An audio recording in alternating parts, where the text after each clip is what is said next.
പരിശുദ്ധ പരമ ദിവ്യകാരുണ്യമേ, എന്നേരവും ആരാധനയും സ്തുതിയും പുകഴ്ചയും ഉണ്ടായിരിക്കട്ടെ. പരിശുദ്ധ പരമ ദിവ്യകാരുണ്യമേ, എന്നേരവും ആരാധനയും സ്തുതിയും പുകഴ്ചയും ഉണ്ടായിരിക്കട്ടെ. പരിശുദ്ധ പരമ ദിവ്യകാരുണ്യമേ, എന്നേരവും ആരാധനയും സ്തുതിയും പുകഴ്ചയും ഉണ്ടായിരിക്കട്ടെ.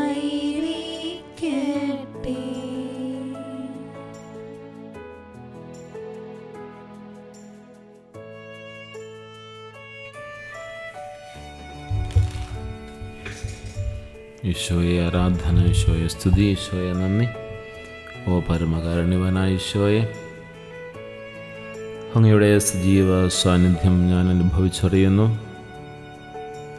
എൻ്റെ ജീവിതത്തിലെ സന്തോഷങ്ങളും സങ്കടങ്ങളുമെല്ലാം ഈശോയെ നീ അറിയുന്നു. ഈശോയെ നന്ദി, ഈശോയെ ആരാധന. യെശയ്യാ പ്രവാചകന്റെ പുസ്തകം 1-ാം അധ്യായം 18-ാം വാക്യം, എൻ്റെ പാപങ്ങൾ കടും ചുമപ്പാണെങ്കിലും അവ മഞ്ഞുപോലെ വെളുക്കും, അവ രക്തവർണ്ണമാണെങ്കിലും കമ്പിളി പോലെ ധവളമാക്കും.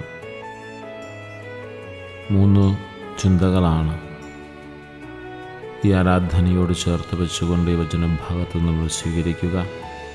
1, അവിടുന്ന് നമ്മോട് വിളിക്കുകയാണ്.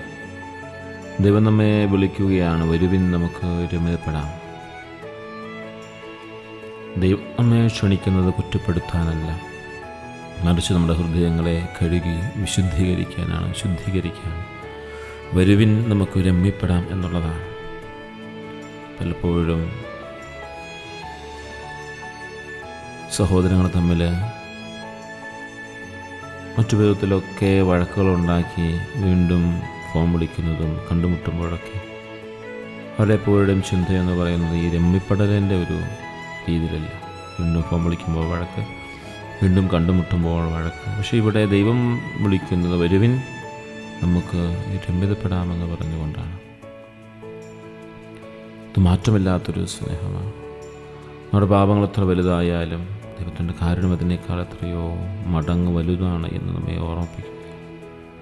കടലിലെ ഒരു തുള്ളി വെള്ളം പോലെ നമ്മുടെ തെറ്റുകൾ അവിടുത്തെ സ്നേഹസമുദ്രത്തിൽ അലിഞ്ഞു പോകും. അവിടുത്തെ സ്നേഹം അത്രമാത്രം നമ്മോടുണ്ട്, നമ്മൾ തിരിച്ചറിയണം.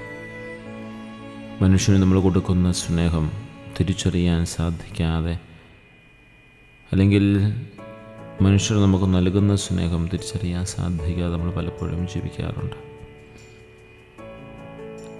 ചിലർ നമ്മളെ സ്നേഹം നടിച്ചു പറ്റിച്ച് കടന്നു പോകും. ചിലർ നമ്മെ സ്നേഹിച്ച് മുന്നോട്ട് താങ്ങി നടത്തും. ഇവിടെയൊക്കെ നാം തിരിച്ചറിയേണ്ടത് മനുഷ്യൻ്റെ കുറവുകളും ദൈവത്തിൻ്റെ കുറവില്ലായ്മയും അവിടുത്തെ പൂർണ്ണതയുമാണ്. നോമ്പ് കാലത്ത് ഒരു പുതിയ തുടക്കം നമുക്ക് നൽകട്ടെ. കഴിഞ്ഞുപോയ കാര്യങ്ങളെ ഓർത്ത് വിഷമിക്കാതെ ഇന്നു മുതലൊരു പുതിയ മനുഷ്യനായി ജീവിക്കുന്ന ദിവസങ്ങളായി മാറട്ടെ. അതിനുള്ള കൃപ ലഭിക്കേണ്ട കാലഘട്ടമാണ് നോമ്പുകാലം. അവിടെ നമ്മെ വെളുത്തു കമ്പിളി പോലെ നിർമ്മലമാക്കട്ടെ. എൻ്റെ ആത്മാവെ, നീ നിരാശപ്പെടരുത്. നീ തളർന്നിരിക്കുമ്പോൾ നിന്നെ താങ്ങാൻ കർത്താവ് അരികിലുണ്ട്. നിന്റെ മുറിവുകൾ എത്ര വലുതായിക്കൊള്ളട്ടെ, നിന്നെ സൗഖ്യമാക്കുന്നവൻ നിന്റെ മുമ്പിലുണ്ട്. നിൻ്റെ ഉള്ളിലുണ്ട്. ഈ നോമ്പുകാലം നിന്നെ തകർക്കുവാനായിട്ടുള്ളതല്ല, മറിച്ച് നിന്നെ കൂടുതൽ മനോഹരമായി പണിയുവാനുള്ളതാണ്. ഈശോ നിന്നെ സ്നേഹിക്കുന്നു, അവൻ നിൻ്റെ കൂടെയുണ്ട്. സമാധാനമായിരിക്കുക.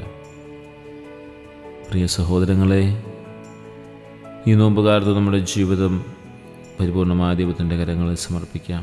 നമ്മെ അലട്ടുന്ന ഭയങ്ങൾ, തെറ്റായ ശീലങ്ങൾ, ഇവയെല്ലാം ഈശോയ്ക്ക് സമർപ്പിക്കാം. കുരിശിലെ സ്നേഹം, പ്രത്യാശ നമുക്ക് നൽകട്ടെ. നോമ്പുകാലം കഴിയുമ്പോൾ ഞങ്ങളുടെ ഉദ്ധാനത്തിൻ്റെ സന്തോഷം അനുഭവിക്കുവാനായിട്ട് ഞങ്ങളെ ഒരുക്കണമേ നാഥ.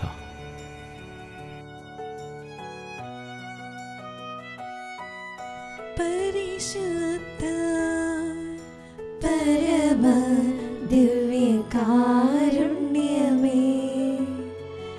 എന്നേരവും ആരാധനയും സ്തുതിയും പുകഴ്ചയും ഉണ്ടായിരിക്കട്ടെ. പരിശുദ്ധ പരമ ദിവ്യകാരുണ്യമേ, എന്നേരവും ആരാധനയും സ്തുതിയും പുകഴ്ചയും ഉണ്ടായിരിക്കട്ടെ. പരിശുദ്ധ പരമ ദിവ്യ